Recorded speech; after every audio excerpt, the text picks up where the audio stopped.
Speaking of phenomenal, he is one of the best in the business, and it's great to have the voice of Northwestern football, basketball on with us, Dave Eanet. My friend, always a pleasure to spend any time with you.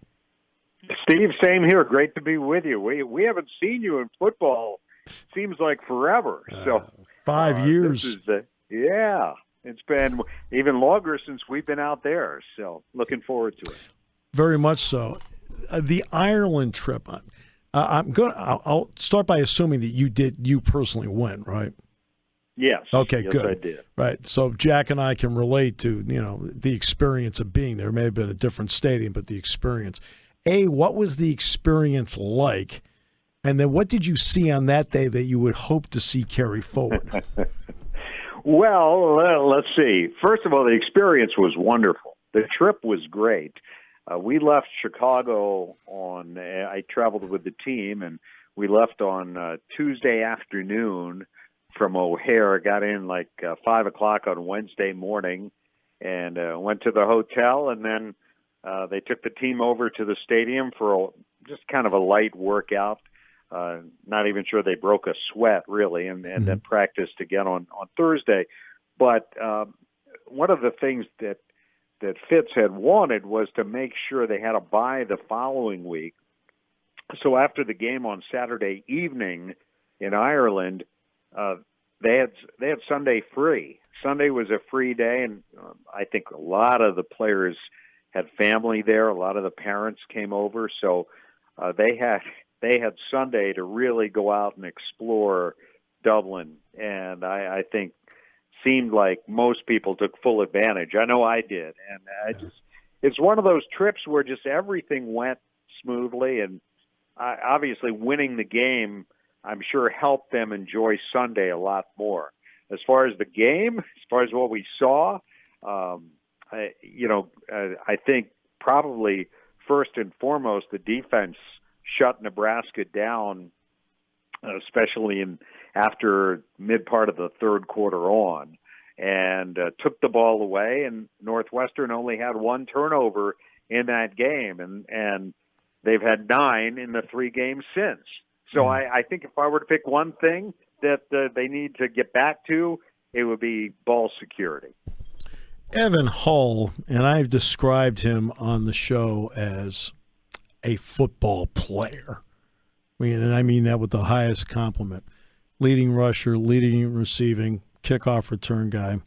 What kind of guy is Evan Hull, and what kind of football player is he? Well, first of all, I think that's a very apt description of him, because I don't think that they would have said when Evan Hull arrived on campus that he was going to be potentially a game-breaking kind of almost an ultra back who, the way he catches the ball, the way he can break away from a defense or through a defense. He's tough. Up until the Duke game, I never saw him fumble. Right. And, that was uncharacteristic. But I remember Pat Fitzgerald telling me on the radio, I think last year, that they felt, or Evan felt, he wasn't making gains in the weight room the way he should be. And it turns out he was one of these guys who was getting in the weight room at like 5:30 in the morning, and you're balancing that with schoolwork and everything and the academics, and he wasn't getting enough sleep. So they told him, Evan, you got to sleep. You've got to rest, or you're not going to make the kind of gains you want to. So the work ethic is second to none from everything we've heard about him, and it shows on the field. I mean, he's a smart player. He's a tough runner. He's fast. He can catch the ball. And, the game that he had against Southern Illinois a couple of weeks ago was tremendous. And, 278 all-purpose yards in that game. His receiving numbers, 14 catches, fourth most in Northwestern history. So, I mean, he's been terrific. I don't think going into last year he would have even been their number one guy. That would have been Cam Porter. Yeah. but I think you have a player like Evan Hull, you got to have him on the field and get him touches. Yet is it my sense in watching, watch the Miami of Ohio game, is it my sense they'd like to get Cam Porter in more because he does have some jump to him? Well, yeah, and I think you saw that a little bit in the game last week. He did carry the ball more than he did in the previous couple games, and part of it, I think, is kind of easing him back in after missing an entire season with a knee injury. His first taste of action was that game in Dublin, since he got hurt preseason last year. At the end of the 2020 season, when they went to the Big Ten championship game and then they handled Auburn in the Citrus Bowl, and Cam Porter was a big part of that.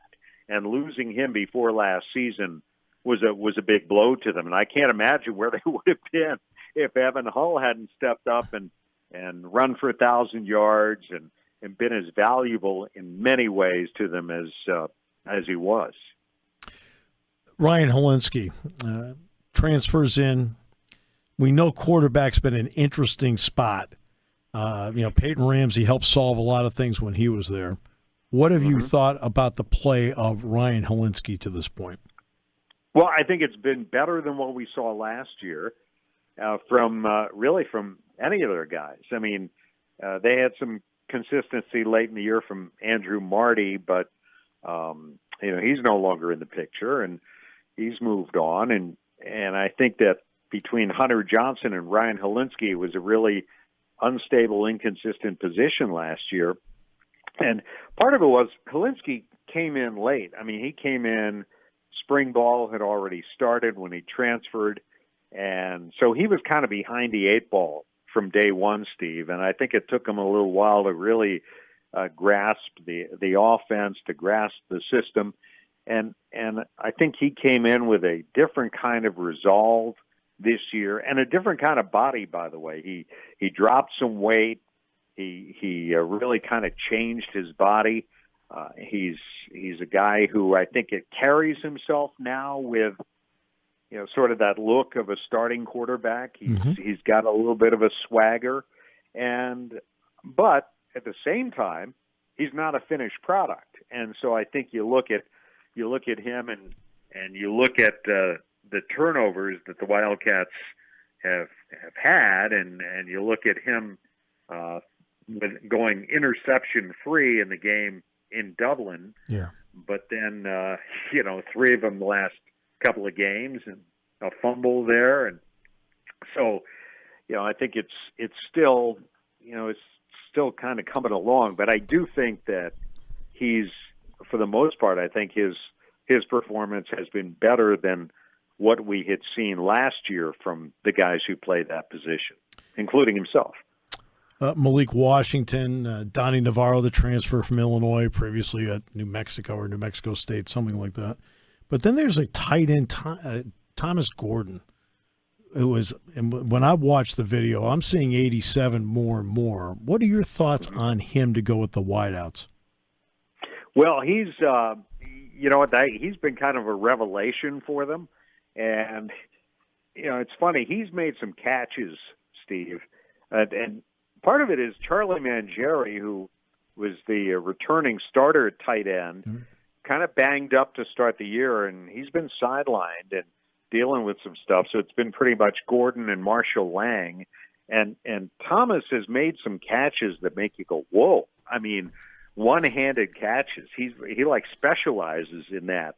And I would say the best catch I ever saw a guy make at that position for Northwestern was back when they didn't call it tight end, they called it superback. Yes. Remember? Yes. And a guy named Drake Dunsmore made a catch in the back of the end zone at Penn State. Oh, I remember. Remember that? Oh, yes.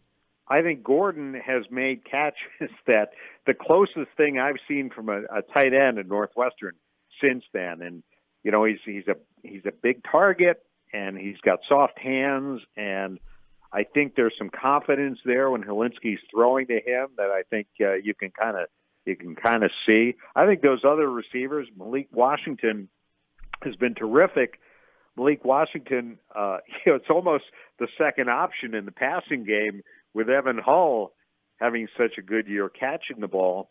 But Malik fumbled a couple times last week. And yes. Again, there's a guy that I haven't seen fumble before. So right. It's like I asked Pat Fitzgerald, I said, are guys just trying to do too much? And he said, yeah, I mean, not specifically Malik, but he said, yeah, I mean, that's kind of what might be happening here. He fumbled on the last play of the game where they were on the brink of putting themselves in position to clock the ball and get one last shot at the end zone or maybe get into field goal range somehow, and he was trying to get that extra yardage and lost the ball.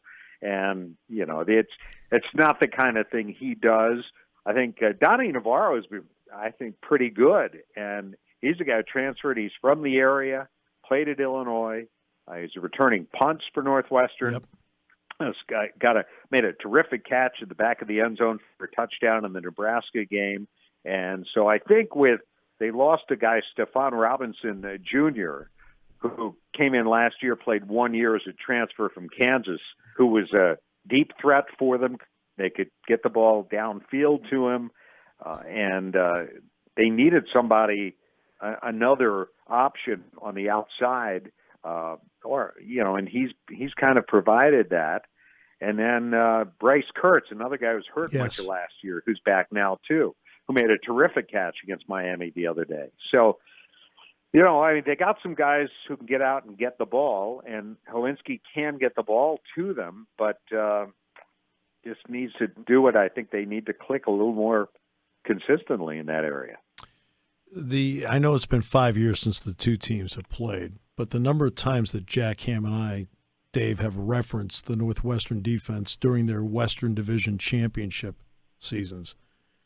I mean, I don't think people have talked about it enough, how great those defenses were with Patty Fisher and those guys. How do you view that defense now? And, of course, Gallagher is still there, and we have a lot of respect for him. Your thoughts on him and also the overall play of that defense?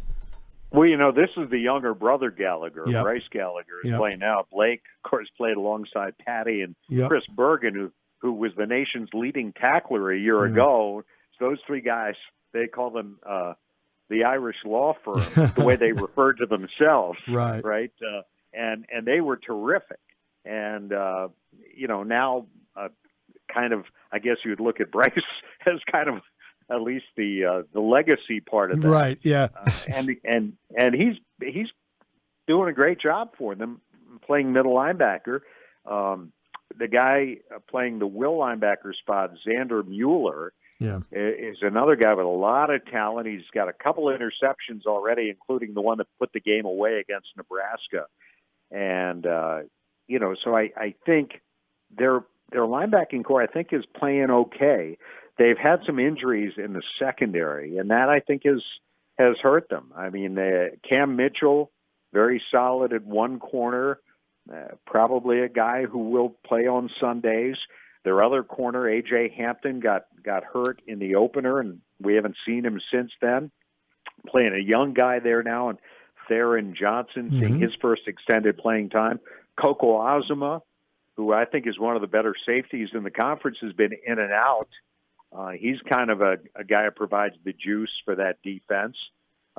He came back last week. He got hurt again late in the game, and so that kind of leaves him iffy going into this game. And then the other safeties, you know, that it's kind of been a little bit of an issue there in terms of some experience in that area, and you know they've been good at that position. Now the guy they have at the other safety spot, it does have a lot of experience, Jeremiah Lewis, who came from Duke, and I think he's really started to come on for them. So you know there's always an adjustment period, and I think you see this more and more with teams playing guys who come out of the portal, and I think that you know he's a very solid player. But then they're playing some young guys back there too, and there's no question that was a problem for this defense last year with Patty moving on, with Gallagher moving on.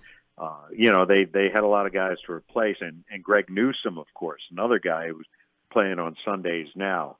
So yeah, it's not the same defense. They haven't taken the ball away as much, I think, as they need to. But what they have been probably struggling with more than anything, they've been susceptible to some explosion plays. And it really cost them the game last week against Miami because they score, they take the lead, and then they give up a 66-yard run down to the 1-yard line 2 plays later, and Miami goes in, ties the game, ends up winning it on a late field goal. So, they still got some work to do in that area, but I do think they've got some young talent there, competitive depth, as Fitz likes to call it, but these guys are still kind of in the developmental stage. So we'll see if they get better as the season goes along. Dave, appreciate the time you gave us today. Always appreciate talking to you anyway, and I know that you and I will be on with Danny Persa tomorrow, but I'm looking forward to that. Steve, it's always a pleasure. I'm looking forward to seeing you. It's good to come back. I always love going to Penn State. We haven't gotten there in a while, so it's nice to be able to make the trip again. I'll look forward to seeing you on Saturday. Same here, my friend. Thank you so much. Thank you, Steve. Take care.